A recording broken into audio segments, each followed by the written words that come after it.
ही बयान दिए जा रहे हैं। खबर तो यहां तक आ गई है कि ईरान भी आर पार के मूड में है और उसने होर्मुज में मौजूद अमेरिका के 16 युद्धपोत पर हमला करने की सीधी धमकी दी है।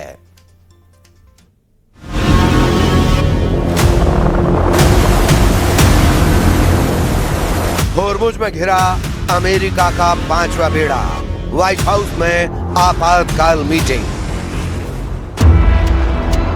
ईरान युद्ध वाकई में इतना ज्यादा खतरनाक हो चुका है जितना पहले कभी नहीं था। 39 दिन में अमेरिका और इजराइल के तूफानी, खूनी और भीषण हमलों से तबाह ईरान को लेकर दुनिया भर के एक्सपर्ट से ही मानकर चल रहे थे कि ईरान ने अमेरिका और इजराइल के सामने घुटने टेकने शुरू कर दिए हैं। 11 और 12 अप्रैल को इस्लामाबाद में हुई अमेरिका और ईरान की शांति वार्ता के बाद जिस तरह से राष्ट्रपति ट्रंप ईरान को दुनिया भर में बेइज्जत करने में जुटे थे, अब उस ईरान ने ऐसा होर्मुज हमला किया है कि पिछले 18 घंटे से ट्रंप की बोलती बंद हो गई है।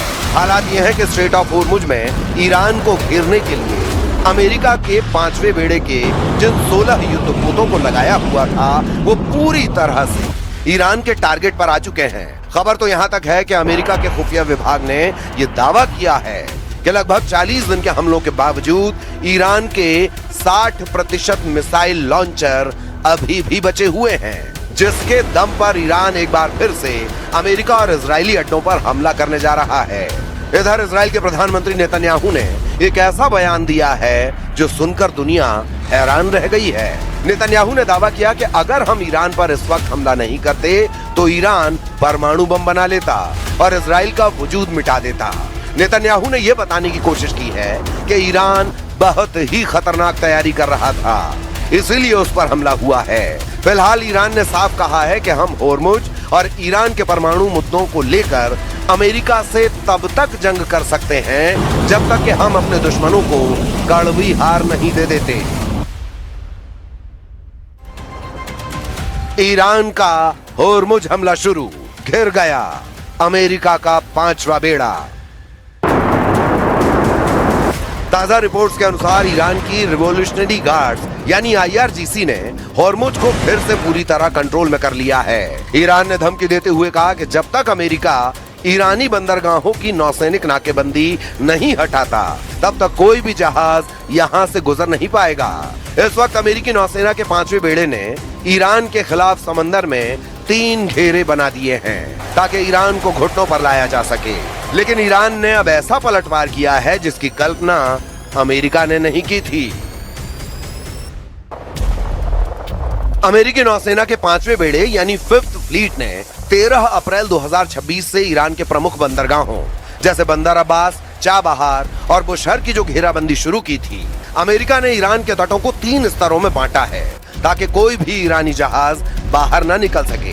पहली परत आउटर रिंग, विमान वाहक पोत USS अब्राहम लिंकन और उसके स्ट्राइक ग्रुप के युद्धपोत जो लंबी दूरी की मिसाइलों और विमानों से निगरानी कर रहे हैं। दूसरी परत मिडिल रिंग, अर्ली बर्ग क्लास के गाइडेड मिसाइल डिस्ट्रॉयर्स जो किसी भी संदिग्ध हलचल को रोकने के लिए तैनात हैं। तीसरी परत कोस्टल रिंग, मानव रहित समुद्री ड्रोन और छोटे पेट्रोल वेसल्स जो सीधे ईरान के बंदरगाहों के मुहाने पर नजर रखे हुए हैं। अब ईरान ने घेराबंदी को तोड़ने के लिए अपनी पारंपरिक नौसेना के बजाय असममित रणनीति का इस्तेमाल शुरू कर दिया है।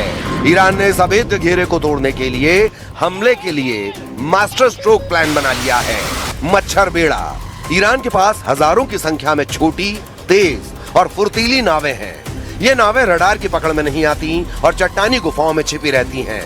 ये एक साथ झुंड में हमला करके अमेरिकी युद्धपोतों को उलझाने की ताकत रखती हैं। कामिकेज और मरीन ड्रोन, ईरान ने शाहिद जैसे आत्मघाती ड्रोन और पानी के नीचे चलने वाले मरीन ड्रोन का इस्तेमाल शुरू किया है जो सीधे युद्धपोतों के सबसे कमजोर हिस्से जैसे प्रोपेलर या हल से टकराकर उन्हें नुकसान पहुंचा सकते हैं। क्रूज और बैलिस्टिक मिसाइलें, खुफिया रिपोर्टों ISW के मुताबिक ईरान ने हाल ही में अपने मिसाइल साल्वों में क्रूज मिसाइलों की संख्या बढ़ाई है।